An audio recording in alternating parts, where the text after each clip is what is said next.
Halo, kembali lagi di Podvesta, Podcast Sinvesta episode kelima.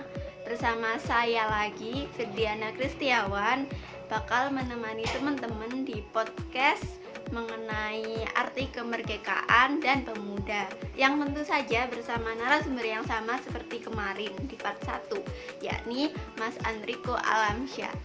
Jadi buat teman-teman yang udah penasaran tentang obrolan selanjutnya, langsung dengerin aja ya. Itu sih. Atau mungkin ada yang kelewat atau yang belum aku jawab, maaf. Aku kalau udah ngomong mesti gini, maaf ya. Iya, nggak apa-apa kan, bisa membuka sudut pandang baru buat teman-teman yang lagi dengerin podcast ini. Amin. Semoga ya. Amin. Semoga. Oke Mas. Mungkin untuk pertanyaan kedua aku mau tanya motivasi. Cuma karena tadi Mas Andriko udah cerita dan sepertinya aku menangkap motivasi itu gitu. Mungkin dari Iya, berangkat dari keresahan sih, dari keresahan. Dan aku mahasiswa gitu loh, maksudku ya ayolah kita berbuat sesuatu. Katanya kan agent of change. Itu jangan hanya menjadi katanya gitu loh. ya. Kita realisasikan sebisa mungkin, sekecil apapun, sedikit banyak. Setidaknya kita sudah melakukan. Harus Sih. ada aksi gitu ya Mas ya, nggak cuma katanya gitu kan. Ya itu terserah lah ya, gimana sudut pandangnya. Iya. Oke, Mas Andriko boleh dong jelasin tentang kegiatan yang dilakukannya di mana, atau ada kayak batasan, misalnya ada jadwal ini hari ini ke sini kayak gitu Mas, atau langsung aja di umum gitu. Oke, kalau itu sih kami memang setiap hari lah ya bergerak, ngumpulin uang, terus belanja, terus kita bagikan kembali kepada saudara-saudari kita. Itu tuh kalau kami ya wis di Madiun, maksudku di sekitaran kota, dan nggak ada rute besok harus kemana, karena kalau itu dilakukan, yang aku sadari jangan terlalu banyak merencanakan, nanti lupa bahwa ada yang maha merencanakan dan ada yang maha menentukan. Jadi beberapa kali kami memang let it flow aja, kita ya wis kita jalan, sekiranya nanti istilahnya kayak keliling gitu loh, maksudku kalau ketemu orang yang sekiranya membutuhkan, yang sekiranya ini bisa sedikit meringankan keadaannya, ya kita kasih, seperti itu. Beberapa kali bahkan kami sering nanya sih, gini, apa itu datang griya wonten tiyang pinten gitu, ngerti? Iya, Basa kromo inggil. Di rumah ada orang berapa gitu loh, kan nggak mungkin lah ya beliau makan tapi istrinya, anaknya nggak makan. Jadi beberapa kali emang kami seperti itu. Terus dijawab, wonten tiyang sak menten Mas, ya kami kasih sebanyak yang ada di rumah. Jadi dan itu ya mungkin ini nggak bisa menggambarkan ekspresi mereka, cuman sedikit banyak yang paling kami dapatkan adalah matur suwun, terima kasih, yang terlontar dari beliau-beliau itu sangat beda banget. Bahkan pernah ada yang ngomong barokahullah itu sampai kami pamit, itu ketika kami menebas UMKM sih, membantu UMKM, meringankan keadaan UMKM. Barokahullah-nya itu nggak berhenti-berhenti, saking pengekspresian dari perwujudan rasa syukur di situ. Terus ada juga nenek-nenek, kakek-kakek itu sedikit banyak memberikan kutipan-kutipan kalimat yang itu benar-benar menguras hati banget. Ada yang pernah ngomong, kula niku napa to Mas, boten gadah napa-napa, terus nek menungso niku boten saged bales kathah, sing saged bales kathah niku Gusti Allah. Bayangin, itu kalau terlontar dari orang-orang yang mohon maaf sebelumnya, maksudku kalau itu terlontar dari kamu, dari teman-teman, atau mungkin dari aku, itu kan biasa kan. Coba bayangin, itu terlontar dari mereka-mereka yang sudah sepuh, mereka yang masih bergelut dengan dingin malam, bahkan lampu kota yang sudah mulai redup, beberapa udah nggak hidup lagi. Itu tuh, wah itu ngeri banget. Dan masih banyak lagi kalau nanti ini aku cerita di sini semuanya, ya Sampai subuh besok pagi enggak bukan. Ya itu sih. Jadi di Madiun aja di kota-kota di beberapa titik kota Madiun. Nah, tapi beberapa kali kami pernah dapat volunteer, dapat sukarelawan, dia pengen berpartisipasi, Mas aku piye pengen partisipasi, terus biasanya aku nanya dulu, rumahmu mana, tak gitu kan, kalau dia rumahnya di kabupaten misalnya, uh, aku nenggone Sambirejo Mas, kabupaten-kabupaten di Madiun ada beberapa kali, ya wes gini, kowe tak kasih duit, kamu tak kasih uang, terus habis itu, uang maksudku uang donasi loh ya, donasi dari teman-teman sekalian, uang donasi ini aku kasihkan ke dia berapa ratus gitu buat dia melarisi UMKM yang ada di sana dan dia berbagi di sana gitu. Dia beli yang ada UMKM yang ada di daerahnya, dia bagikan sendiri kepada masyarakat yang membutuhkan juga di daerahnya. Jadi sempat ada dan pernah ada dan sudah pernah ada perluasan daerah. Jadi nggak cuma kota. Jadi kabupaten juga sudah pernah terjamah meskipun belum semua. Itu sih. Nah, pernah juga nih ada salah satu kenalan dari Blitar, dia pengen telepon, nanya-nanya kegiatan ini, katanya pengen dilaksanakan, diterapkan di sana dengan sistem COD. Ya, sistem sama sih, kurang lebihnya. Tapi nggak tahu terrealisasi atau nggak tahu. Cuman pernah ada obrolan seperti itu. Salah satu kenalan di Bali juga pernah uh, ngobrol ke tim kami juga, katanya pengen menerapkan, tapi nggak tahu terrealisasi atau enggaknya. Yang jelas sudah pernah ada seperti itu. Gitu. Oke. Aku mau bahas sedikit tentang yang ucapan-ucapan sama doa-doa dari orang-orang yang yang menerima dampak positif dari sel-sel itu pasti lebih kerasa nyentuh. Ya. Oh ya. Bentar ya. Ya. Nah, teman. Mana? Halo. Oh ya. Maaf. Iya, nggak apa-apa, Mas. Tadi yang katanya Mas Enrico dapat ucapan terima kasih, terus rasa syukur dan doa-doa dari beliau-beliau yang mendapatkan dampak positif dari kegiatan ini pasti rasanya lebih tulus dan menyentuh gitu ya, Mas ya. Kayak kerasa banget gitu. Terenyuh yang menyentuh. Iya. Oke. Mas, kegiatan ini kan pasti ada beberapa sumber daya manusia nih, Mas. Nah, itu sumber daya manusianya tuh siapa aja? Apa dari teman-teman Mas Andiko sendiri atau Mas Andiko juga menerima dari masyarakat umum yang menawarkan diri gitu? Ya. Ini awalnya sih berangkat dari cuman berdua itu ya, aku aku dengan salah seorang kawan namanya Mas Patmo. Beliau ini sudah usianya jauh di atasku, sudah jauh di atasku lah pokoknya. Jadi dari segi emosionalnya mungkin lebih matang lah ya. Nah, itu awalnya cuma berdua. Lah, dari berdua ini tiba-tiba ada kawan-kawan yang aku awalnya nggak kenal, terus akhirnya jadi kenal. Nah, itu berapa ya kenalannya Mas Patmo, beberapa juga benar-benar volunteer, beberapa juga mungkin apa itu cuman sebatas viewers Instastory gitu sampai akhirnya akrab. Itu juga ada berkah dan hikmahnya ada di situ sih sebenarnya kegiatan ini. Apalagi kita menerapkan yang COD.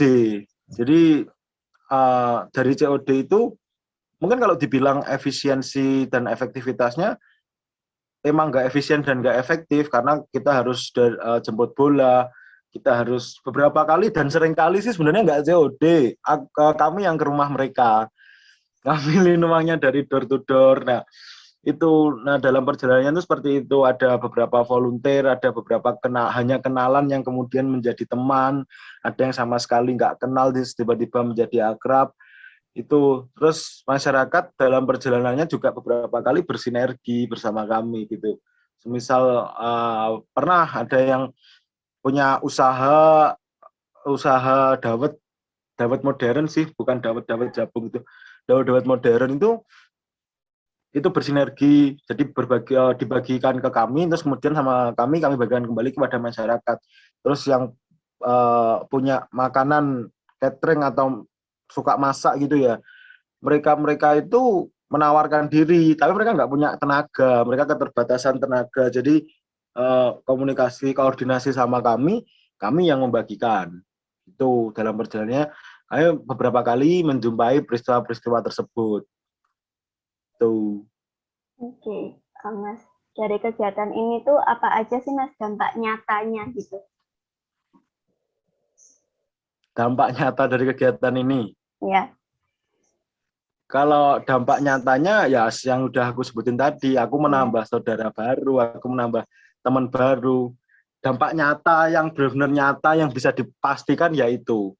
Tapi untuk dampak ini bisa meringankan keadaan beliau-beliau yang yang pernah kami bagi paket sembako, yang pernah kami larisi dagangan UMKM-nya, yang pernah kami ringankan keadaannya ketika bergelut di jalanan. Aku nggak bisa memastikan itu berdampak apa enggak. Cuman harapanku itu bisa meringankan. Aku ngomong meringankan ya, karena aku nggak tahu seberapa hebat permasalahan yang beliau-beliau itu sedang tanggung atau yang sedang beliau hadapi. Jadi meringankan, aku nyebutnya selalu meringankan, karena menyelesaikan nggak mungkin. Yang bisa menyelesaikan kan ya beliau sendiri atas izin Tuhan Yang Maha Esa lah ya. Seperti itu. Jadi kalau dampak nyata yang aku alami, yang aku rasakan dan beberapa teman-teman ya seperti itu, menambah koneksi, menambah apa itu relasi, ya, menambah hal-hal yang berbau pertemanan dan persaudaraan sih yang pasti. Ya yang nggak pastinya itu tadi, tapi semoga ya kita kembali ke semoga lah. semoga ya. Amin. Amin. Oke, Mas, dalam semua kegiatan nih ya pasti ada hambatan yang bisa mengganggu nih kelancaran kegiatan itu. Apa sih Mas hambatan yang sempat atau pernah mengganggu kegiatan sewai-sewai? Sejauh ini sebenarnya ini mungkin yang juga nggak diketahui banyak orang ya, apa yang menjadi kendala kami. Tapi sejujur-jujurnya yang menjadi kendala kami adalah volunteer, sukarelawan. Kami masih sedikit banget loh sebenarnya yang apa itu yang benar-benar aktif di kegiatan ini tuh mungkin cuman orang 4 atau orang 3 yang terjun di jalan kayak gitu. Itu cuman segelintir orang gitu loh. Nah, itu yang rasanya menjadi kendala. Jadi ya kami kan juga kalau orangnya sedikit kan ya capek gitu loh, maksudku harus kayak gitu, harus jemput uang terus habis itu belanja gitu, belum terstruktur tim ya. Tapi itu nggak masalah karena apa itu sudah diniati gitu loh, bahwa ya wes ayo kita lakukan apa yang kita bisa, selagi kita bisa ya do it gitu loh, nggak usah nunggu apa-apa lagi. Dan ini oh ya mungkin tadi sedikit kelupaan, awal kegiatan ini tuh siang-siang itu sebenarnya temanku nyeletuk gitu, Mas Patmo itu, ayo nggak gerakan Rik kayak gitu, yes ayo Mas gitu. Terus dia tuh langsung ngambil kertas, langsung nulis, langsung uang pribadiku sama uang pribadinya dia untuk mengawali memancing teman-teman di media sosial. Jadi nggak kesuwen itu pada 10 Juli ya, tepat sebulan yang lalu lah ya kayak gitu awalnya. Nah, tapi yang agaknya atau rasanya menjadi sedikit kendala ya itu keterbatasan tenaga kami. Makanya awal-awal dulu aku pernah, mungkin karena aku kecapean ya, itu aku sampai sakit 10 hari tuh. Aku pernah sakit, tapi alhamdulillah selama aku sakit ini teman-teman yang benar-benar aktif ini masih jalan kegiatannya meskipun nggak ada aku. Alhamdulillahnya tuh kayak gitu, masih ada yang mau jalan tuh. Itu sih kalau kendala yang benar-benar kerasa.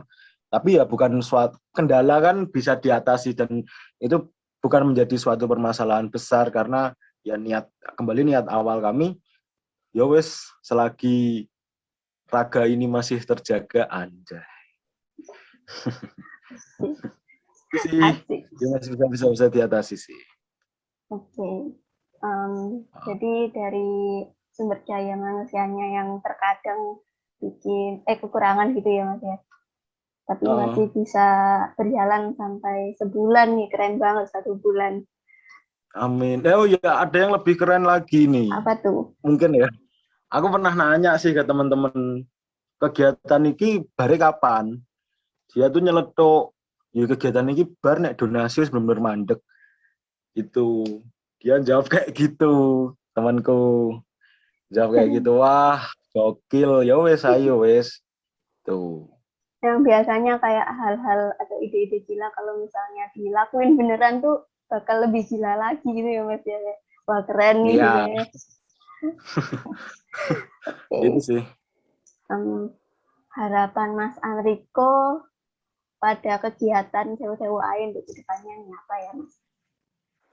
Ya, itu tadi sih kalau aku berbicara harapan, kita sudah mau berharap kepada siapa kalau selagi situasi seperti ini kan kita tidak mungkin kan kalau kita berharap sepenuhnya kepada Tuhan. Maksudku kalau kita nggak melakukan sesuatu. Nah, ini tuh kita berada di situasi yang berbeda menurutku. Kita berada di peradaban yang kurang beradab atau mungkin tidak beradab dengan berbagai polemik permasalahan yang apa itu menyertai perjalanan kita selama ini banyak sekali kan. Mungkin kamu juga pernah ngerti kalau ada dulu nimbun masker, terus korupsi bansos.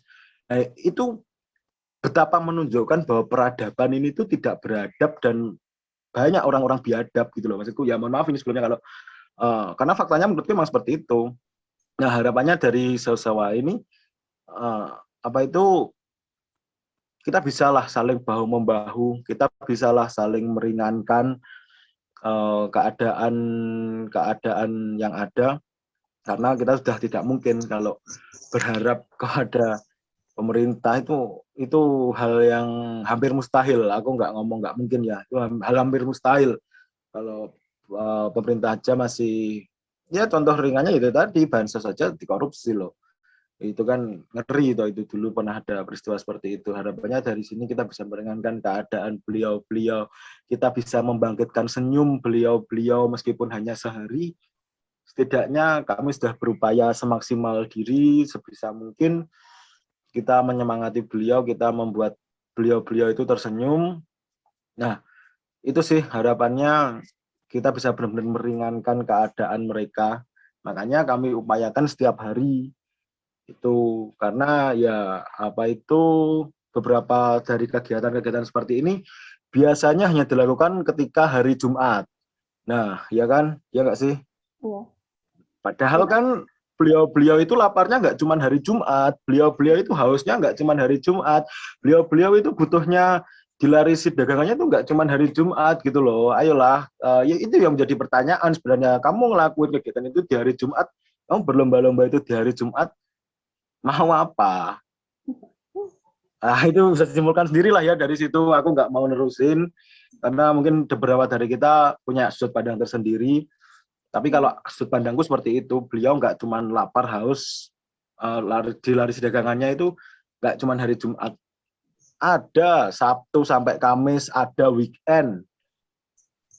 Dan setiap malam mungkin beliau-beliau beberapa itu bergelut dengan rasa lapar, bergelut dengan menahan perut.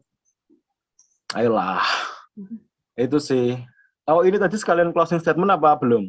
Iya nggak apa langsung dilanjut sama closing statement Iya buat sih. teman-teman. Ya itu dari itu semua kalau aku pribadi mari saling mengutuhkan, jangan saling meruntuhkan. Kita sudah berada, kita sudah menjadi saksi di peradaban yang tidak beradab. Jadi sebisa mungkin kita mengutuhkan agar meruntuhkan orang-orang yang biadab. Mungkin itu, tapi secara inti yaitu kalimat yang selalu menjadi dan tertanam di pikiranku, mari saling mengutuhkan, jangan meruntuhkan. Tuh. Tepuk tangan dulu untuk Mas Enrico, keren Salah. banget. Gak apa-apa Mas, kan biar heboh gitu ya. Oke, Mas, jujur nih ya. Ini sih mungkin juga for your information, teman-teman sekalian, serangkaian kegiatan ini setiap malam aku pribadi nulis laporan, aku nulis cerita apa yang terjadi di hari itu, mulai hari pertama sampai kemarin dan bakal ini nanti juga ada di Instagramku Enrico Alamsyah itu ada di sorotan dengan judul Sewu-Sewu Ae. di Instagram Andriko Alamsyah dengan judul Sew-Sew Wae. Mungkin di sana kalian yang tertarik atau mungkin kepo kegiatan ini, cerita-cerita yang tadi nggak bisa aku ceritakan, mungkin kalian bisa baca sendiri di Instagramku. Nggak aku lock kok, tenang, nggak follow ya nggak apa-apa. Yang penting aku pengen kalian baca kalau punya waktu longgar. Kalau enggak ya udah. Oke, bisa langsung baca berarti ya di Instagramnya. Kalau emang pengen tahu kegiatannya lebih jauh loh ya. Kalau Ya. enggak ya enggak apa-apa. Oke. Terima kasih Mas, itu Kasih. sumpah keren banget, kayak membuka sudut pandang baru nih buat teman-teman yang lagi dengerin Semoga. podcast ini. Semoga ya, amin. Kayaknya 2 itu kata kunci deh dari tadi, semoga ya sama amin. Nah, enggak. Kebetulan itu. Iya. Oke.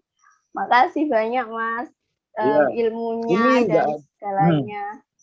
Kenapa Mas? Enggak, ini udah selesai apa belum? Belum dong, aku mau menyapa teman-teman dulu. Oke. Oke, terima kasih sekali lagi Mas Andriko karena bersedia meluangkan waktu dan memberikan ilmu buat kita, membuka pandangan baru buat kita semua yang dengerin podcast ini. Terima kasih juga untuk teman-teman yang udah dengerin Podfesta episode kelima. Saya Virgi, sampai jumpa di Podfesta episode selanjutnya. Bye! Nah, setelah mendengar obrolanku dengan Mas Andriko, gimana nih teman-teman, udah punya sudut pandang baru belum mengenai arti kemerdekaan dan pemuda? Semoga sudah ya. Oke, karena obrolan kita sudah selesai sampai di sini. Sampai ketemu di podcast selanjutnya. Jadi jangan kemana-mana, tetap pantengin Podfesta yang akan datang di kemudian hari. See you!